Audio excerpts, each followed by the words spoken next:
Hello students, welcome again. We are going to start second part of magnetic effect of electric current. Students, पिछले part में हमने यानी first part में इस chapter के हमने देखा कि मैग्नेट क्या होता है। कोई भी ऐसा ऑब्जेक्ट जो निकल को, स्टील को, आयरन को, इनको अट्रैक्ट करता है उसको हम लोग क्या कहते हैं, मैग्नेट कहते हैं। मैग्नेटिक फील्ड हमने देखा, यानी जिसके अराउंड में हम लोग मैग्नेटिज्म के इफेक्ट को ऑब्जर्व कर सके उसको हम लोग कहा मैग्नेटिक फील्ड कहा। फिर हमने देखा मैग्नेटिक फील्ड लाइंस क्या होती हैं, उनकी कैरेक्टरिस्टिक्स क्या होती हैं, इन सब चीज़ों के बारे में हमने देखा। आज उसी के आगे हम लोग प्रोसीड करते हैं और पार्ट 2 आज शुरू करते हैं। ठीक है, तो स्टूडेंट्स, जैसे कि अगर आपने कंपास नीडल देखा है तो उसमें क्या होता है, एक ऐसे सर्कुलर होता है, सर्कल टाइप का उसमें, और उसमें ऐसे नीडल होता है और नॉर्थ और साउथ पोल इस पे ऐसे लिखा होता है N और S। ठीक है, जब भी इनको हम लोग रखते हैं तो हमें ये क्या करते हैं, डायरेक्शन बताने में हेल्प करते हैं। जोग्राफिकल नॉर्थ और जोग्राफिकल साउथ डायरेक्शन है वो हमें ये बताते हैं, यानी इनसे काफ़ी हमें मदद मिलती है। तो इसमें जो एक नीडल होता है, अगर उसी तरह से अगर कोई नीडल मैग्नेट ले लें, पाइवोटेड नीडल मैग्नेट ले लें और उसको फ्रीली सस्पेंड कर दें एयर में, यानी उसको क्या कर दें हम लोग, हैंग कर दें, तो हम देखते हैं कि वो क्या करता है, नीडल अपने आप को हमेशा नॉर्थ और साउथ डायरेक्शन में ही फिक्स कर देता है। अगर हमने ऐसे एक सपोज करिए कि ऐसे ही हमारा एक मैग्नेटिक नीडल है, इसको हमने एक धागे से बांधकर छोड़ दिया, ऐसे हैंग कर दिया लटकने के लिए, फ्रीली मूव करने के लिए, तो देखेंगे कि जैसे कितना भी हम लोग इसको रोटेट करके छोड़े वो हमेशा नॉर्थ और साउथ डायरेक्शन में ही जाकर रुक जाता है। और एक मैग्नेटिक नीडल है, यानी ये मैग्नेटिक प्रॉपर्टी शो करता है, तो ये भी क्या करेगा, एक तरह का जो इसका इफेक्ट मिल रहा है, नीडल डिफ्लेक्ट करके वहीं पे रुक रही है, यानी कहीं ना कहीं इस पर कोई एक मैग्नेटिक इफेक्ट इस पर भी लग रहा है, यानी कोई ना कोई मैग्नेटिक फील्ड है जिसकी वजह से वो अट्रैक्ट होकर नॉर्थ पोल और साउथ पोल हमेशा उसका एक ही जगह पे रुकता है। चाहे हम लोग कितना भी रोटेशन कराएं या कहीं भी हैंग करें, वो हमेशा ऐसे ही होता है। तो इससे एक चीज़ क्लियर होता है कि जो हमारी अर्थ है वो भी क्या करती है, एक तरह से बिहेव करती है लाइक अ मैग्नेट। ठीक है, तो हम लोग आज इसी के बारे में बात कर रहे हैं। पहले मैग्नेटिक फील्ड ऑफ अर्थ।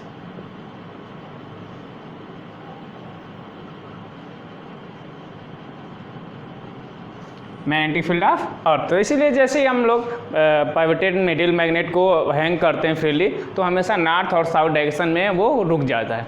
इससे ये क्लियर होता है कि अर्थ भी एक तरह से क्या कर रही है, मैग्नेट के जैसे बिहेव करती है। और हम जानते हैं कि नॉर्थ पोल साउथ पोल को अट्रैक्ट करेगा, साउथ पोल नॉर्थ पोल, यानी opposite poles attract each other. यानी अगर कोई ऐसे हमने हैंग कर दिया मैग्नेट जिसका नॉर्थ पोल साउथ पोल ऐसे है और ऐसे हवा में रुक गया, इसका मतलब श्योर ये जो हमारी अर्थ है या फिर ऐसे जो हमारी अर्थ है उसमें कहीं ना कहीं ये जो हमारा नीडल है मैग्नेटिक नीडल, और अर्थ में कहीं ना कहीं एक ऐसा ही मैग्नेट है जिसका पोल इधर साउथ है और इसका पोल इधर नॉर्थ है। अपोजिट पोल हो रहे हैं तभी वो क्या हो रहा है, अट्रैक्ट होकर वहीं पे रुक जा रहा है। अगर आप इसको चाहें, जो हमारा फ्रीली नीडल है उसको चाहें इधर करके छोड़ दें, तो जैसे ही आप छोड़ेंगे फिर वो अपनी ही इसी पोजीशन में रुक जाती है। इससे मतलब ये होता है कि यहाँ पे साउथ पोल अगर हमारे नीडल में है तो डेफिनेटली हमारे अर्थ का जो मैग्नेटिक एक तरह से बिहेव कर रहा है वो उसका क्या है, नॉर्थ पोल है। तो ये हमेशा जो पोल यहाँ पे दिखते हैं हम लोग वो उसके अपोजिट होता है हमारा जोग्राफिकल डायरेक्शन अर्थ का। अगर ये साउथ पोल है तो इसमें क्या होता है, नॉर्थ पोल। ये नॉर्थ पोल है दिखा रहा है तो इसमें क्या है, साउथ पोल है। तो जो अर्थ भी है हमारी वो भी एक तरह का बहुत बड़ा एक मैग्नेट के जैसे बिहेव करता है, और वो भी एक तरह से रेक्टेंगुलर बार मैग्नेट की तरह से ही बिहेव करता है। ये जो इसकी एक्सिस होती है हमारी अर्थ की मैग्नेट की, और ये जो नीडल होती है इसका मैग्नेटिक इफेक्ट, या फिर कहें तो जो हमारी अर्थ की मैग्नेट होती है और अर्थ का जोग्राफिकल एक्सिस जो है, अर्थ की एक एक्सिस है जिस पे वो रोटेट करती है, और एक ये जो मैग्नेट की एक्सिस है, वो दोनों एक दूसरे को कभी कोइंसाइड नहीं होते हैं, मतलब एक दूसरे पे वो कोइंसाइड नहीं होते। इनके बीच में एंगल का डिफरेंस होता है 15 डिग्री का। सपोज करिए कि ये अगर हमारा आपका जोग्राफिकल एक्सिस है तो हमारा जो मैग्नेटिक नीडल होता है वो कुछ ऐसे 15 डिग्री का एंगल बनाता है। ये जब 15 डिग्री का इंक्लाइनेशन होता है जोग्राफिकल एक्सिस और जो हमारा मैग्नेटिक फील्ड होता है उनके बीच में, दोनों के बीच में, ये दोनों कोइंसाइड नहीं करते हैं, इनके बीच में 50 डिग्री एंगल का इंक्लिनेशन होता है, ठीक है।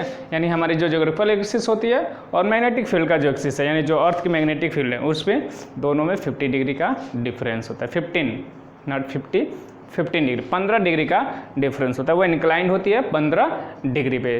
तो अगर आपको कभी भी ऐसे बात किया जाए कि अगर यहाँ पे साउथ दिखा रहे हैं, यानी अर्थ में जो मैग्नेट हो किस तरह से बिहेव कर रहा है वहाँ पे उसका, तो वो उसका नॉर्थ पोल होगा। अगर नॉर्थ पोल इधर दिखा रहा है तो इधर क्या होगा, साउथ पोल होगा। इस चीज़ के लिए हमें इस चीज़ को याद रखना है कि हमेशा वो क्या होती है, इसी तरह से बिहेव करती है, ठीक है। अर्थ जो हमारी है वो क्या करती है, वो इसमें जो मैग्नेटिक बिहेवियर है वो कहाँ से आ रहा है। तो स्टूडेंट्स जानते हैं कि हमारे अर्थ में एक लिक्विड कोर है जिसमें वो कंटिन्यूसली फ्लो करता है और उसमें फ्री आयंस होते हैं, और जब भी आयंस फ्लो करते हैं तो उनकी वजह से करंट फ्लो होता है, और उन्हीं करंट की वजह से हमारी अर्थ जो है वो एक ह्यूज इलेक्ट्रोमैग्नेट की जैसे बिहेव करता है। इलेक्ट्रोमैग्नेट क्या होता है इसी हम चैप्टर में आगे देखेंगे। इलेक्ट्रोमैग्नेट मतलब जो इलेक्ट्रिसिटी की वजह से मैग्नेट की प्रॉपर्टी शो करे। जैसे कि अगर आप चाहें तो एक आयरन नेल ले लें और उसमें तार लपेट कर करंट फ्लो कराना शुरू करा दें, तो देखेंगे जो आयरन नेल होगा वो अपने, अगर आसपास में आप आयरन फिलिंग्स छोटे छोटे टुकड़े रख दें तो उनको वो अट्रैक्ट कर लेता है अपनी तरफ। आयरन नेल, एक आयरन ही क्या करता है, दूसरे आयरन को अट्रैक्ट कर लेता है। क्यों? क्योंकि जो आयरन नेल जिस पे हम लोग वायर वुंड करके उसमें करंट फ्लो करा रहे हैं बैटरी से या सेल से, वो एक तरह से मैग्नेट की जैसे बिहेव कर ले रहा है। क्यों? क्योंकि जो इलेक्ट्रिक करंट है उसके इफेक्ट की वजह से आयरन जो है वो मैग्नेटिक इफेक्ट प्रोड्यूस करना शुरू कर दे देता है, जिसकी वजह से आयरन फिलिंग उससे अट्रैक्ट हो जाते हैं। उसी तरह से जो हमारी अर्थ है जिसमें लिक्विड कोर करंट फ्लो करता है और उसी की वजह से जो अर्थ में मैग्नेटिक फील्ड प्रोड्यूस होता है, ठीक है। तो इसका आंसर आपको शायद मिल गया होगा कि अर्थ जो है वो एक तरह से मैग्नेट की जैसे क्यों बिहेव करता है, और उसका ज्योग्राफिकल एक्सिस और जो हमारा कंपास का नीडल होता है उसका एक्सिस में दोनों में क्या डिफरेंस होता है, ठीक है। तो अब चलिए हम लोग देखते हैं आगे एक इम्पॉर्टेंट टॉपिक इलेक्ट्रोमैग्नेटिज्म, जो कई जगहों पे पूछा जाता है कि व्हाट इज़ इलेक्ट्रोमैग्नेटिज्म। हम भी एक जगह गए थे तो हमसे भी एग्ज़ाम में या फिर गए थे इंटरव्यू में पूछा गया था इलेक्ट्रोमैग्नेटिज्म।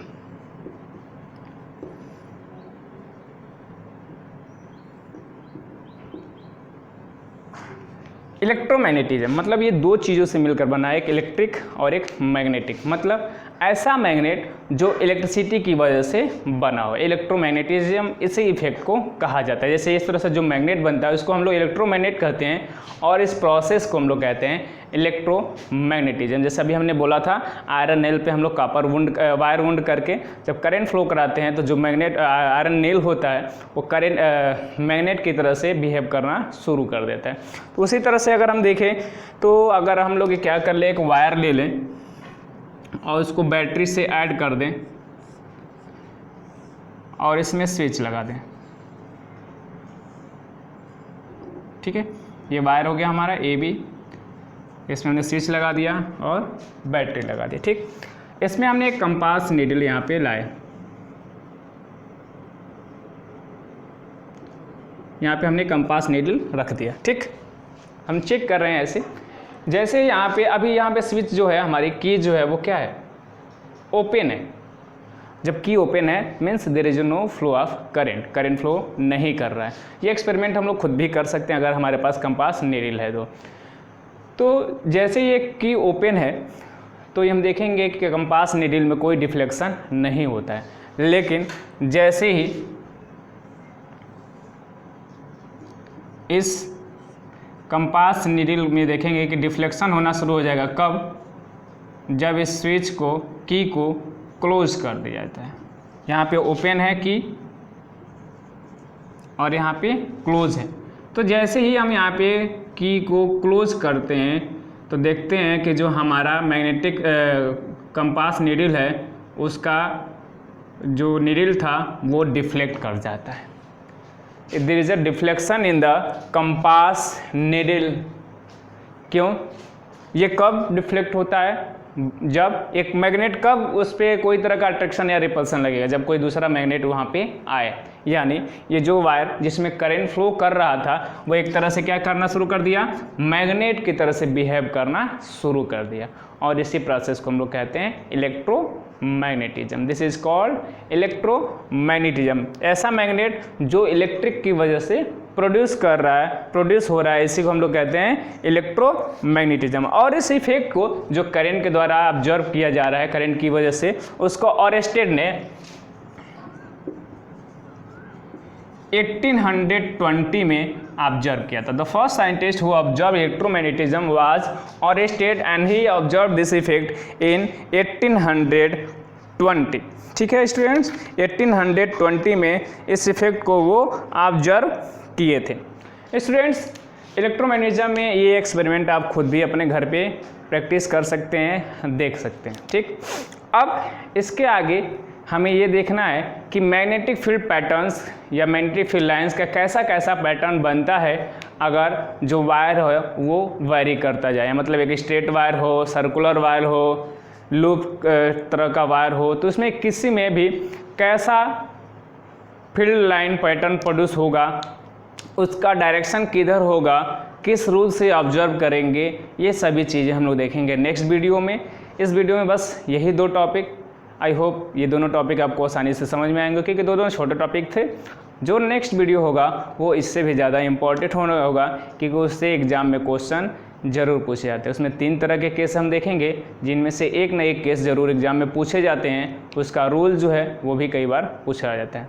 तो आई होप ये वीडियो आपको पसंद आया होगा तो बटन दबाना ना भूलें, कमेंट करिए, शेयर करिए अपने दोस्तों के साथ। मिलते हैं नेक्स्ट वीडियो में। जय हिंद।